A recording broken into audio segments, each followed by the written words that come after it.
Hey everyone, I have a video review of an iPhone 5 case for you guys today. This is the Otterbox Commuter case for the iPhone 5, or the new iPhone as the case says here, but there's the back of the box.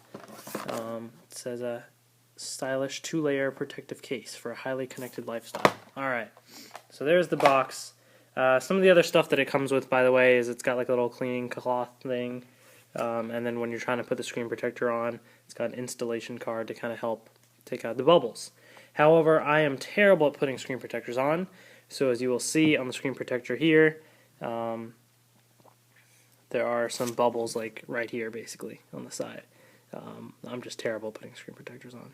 And so there's some fingerprints and stuff, but that's just me messing around with it. But this is the Otterbox Commuter case right here, as you can see. This is what it looks like. So this is the black iPhone 5, and this is the black Otterbox Commuter case. So two layers. So you kind of have like this outside, kind of a hard shell, basically, which is on the outside of the phone, and then the side here, and no, not there, sorry, but on the side here, and the top, and on the other side right here. And then the inside layer is more of a rubbery kind of layer, which kind of covers the whole phone. So I'll take it apart and show you guys that as well. And then, like I said, it comes with the screen protector that you can see here. So that is that. But just for a quick little comparison, my sister actually has the iPhone 5 as well. She is an Otterbox Commuter. So this is the white iPhone 5, and this is the reflection case for the iPhone 5 Otterbox Commuter.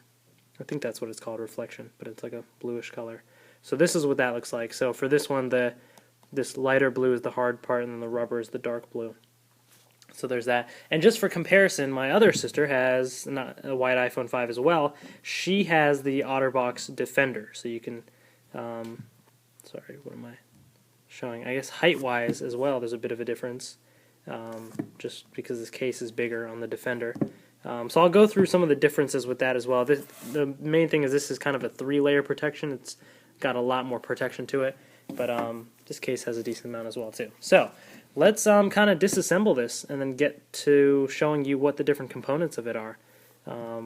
So it's a little challenging to kind of disassemble. You sort of take off the sides here.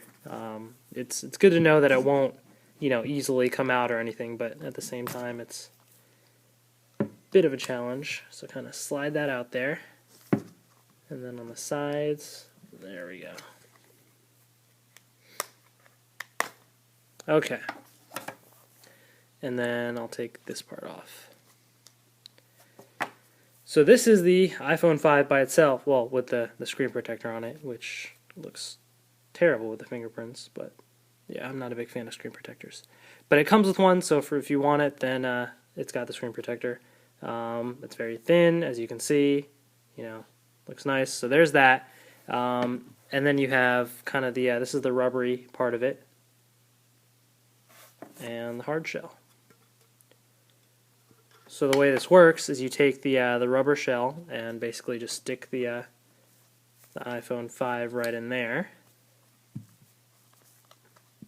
like my awesome Iron Man wallpaper. Pretty sweet, isn't it? Okay, so the rubbery shell just kind of fits around the side there. On the sides it's sort of loose, but once you put the hard case over it, then it'll be nice and tight. So you'll see the rubber case covers up the volume buttons. The mute button is left open so you can get in there.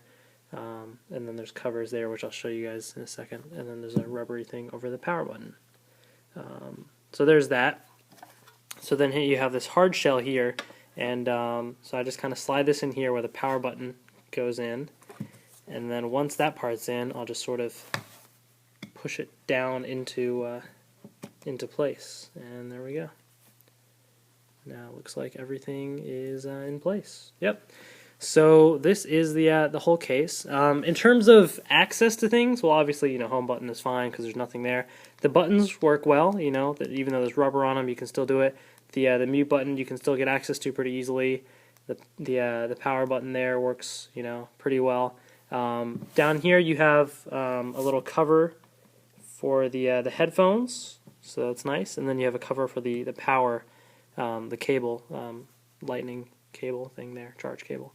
The one downside is this part does not stay in. No matter how much I've tried to kind of get this to stay in, it always kind of opens up just a little bit.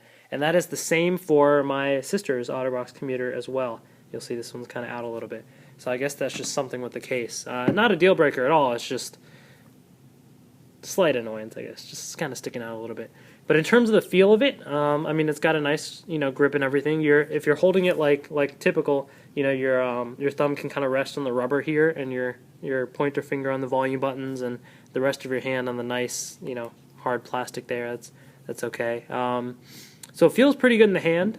It's not that bulky, which is really nice. I used to use the Otterbox Defender for my iPhone 4, and as you can see, the Otterbox Defender for iPhone 5 is basically, much bulkier and everything. The biggest difference, this has 3 layers of protection. It's not a screen protector. It's actually a plastic built into the case, and it's heavier, and yeah, so it's kind of bigger. So that was something that's why I didn't want to get the that case initially, the Otterbox Defender, but I did get this one, the Otterbox Commuter, as a review copy from Mobile Fun USA, by the way. So thank you guys for that. And yeah, so it's much lighter.